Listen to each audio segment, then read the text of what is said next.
leader comme Mandela. Donc, Mandela est une réussite de l'Afrique. Ça ne se dit pas de cette façon-là, mais c'est comme ça qu'il faut voir que l'Afrique est capable de faire plus que Mandela. Et moi, je suis confiant que ça, c'est possible, parce que, comme on le soulignait, les taux de croissance en Afrique, malgré la misère qu'on met à la une des journaux, le taux de croissance en Afrique au plan économique, du 5 à 6%, ça ferait l'envie du Canada ou de n'importe quelle démocratie occidentale pour se faire élire si tu peux afficher un taux de croissance économique de 5% année après année. L'Afrique le fait. Alors ça veut dire que beaucoup de choses sont possibles. Et j'ai aimé cette idée que la femme, il ne faut pas l'oublier, est quand même derrière chaque grand prince, chaque grand leader.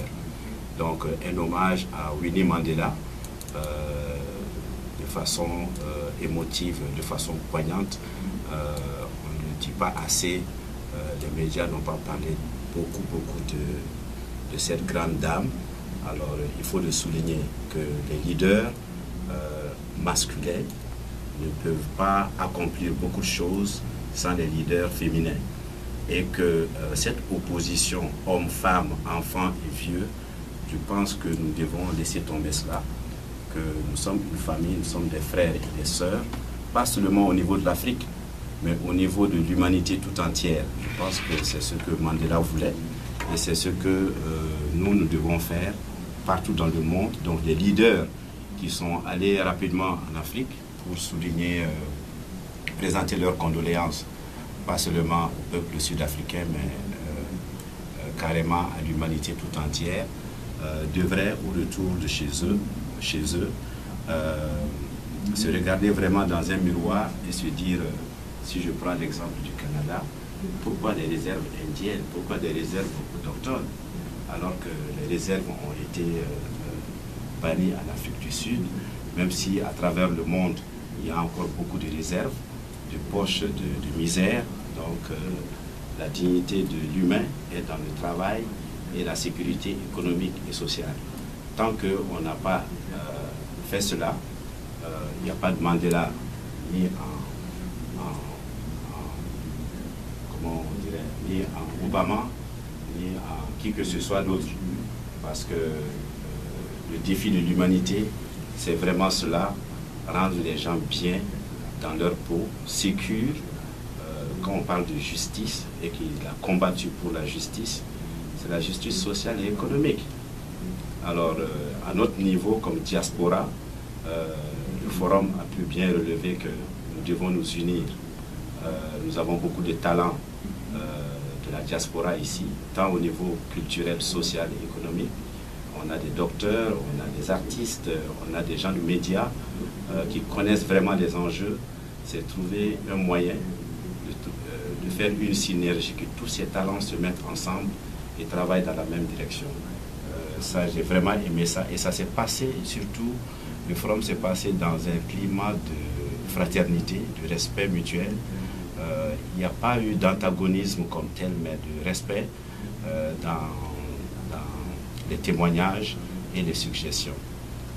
En tout cas, je vous remercie énormément. C'est que ce que vous dites actuellement, c'est très important pour nous. Mais au cours de votre exposé, Madame Onyango, vous avez choisi de souligner, je dirais bien, la femme de Mandela, Winnie, parce que on sait qu'elle a beaucoup souffert. C'est-à-dire que brusquement, et puis on ne sait pas si c'est qu'est-ce qui a causé actuellement. Tout le monde parle de Mandela, mais on a oublié Winnie actuellement qui a travaillé très fort. Mais vous avez souligné, je dirais bien, cet aspect, et ça m'a beaucoup interpellé. Ça m'a beaucoup interpellé, surtout quand on regarde en Afrique, c'est la femme c'est le pilier, je dirais bien, de la famille, pilier de l'économie africaine, mais ça m'a beaucoup touché.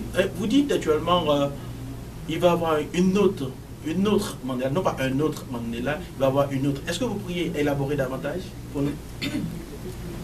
C'est que, étant donné quand même l'évolution des mentalités, il y a des sociétés où maintenant on accepte d'éduquer les filles, les familles investissent plus volontiers dans l'éducation des filles.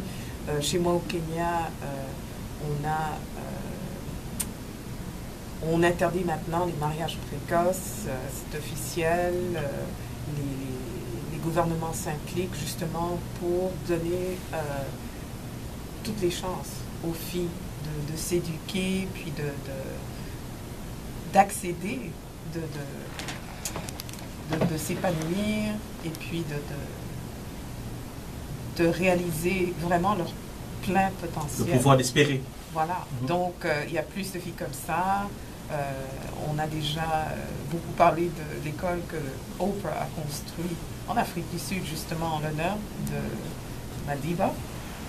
Justement, une académie de leadership pour aider l'Afrique à instruire cette génération de leaders. Parce que toutes ces filles-là que Oprah est en train d'éduquer, elles vont revenir sur le continent et on leur demande à elles, parce qu'elles ne peuvent pas entrer dans cette école comme elles veulent.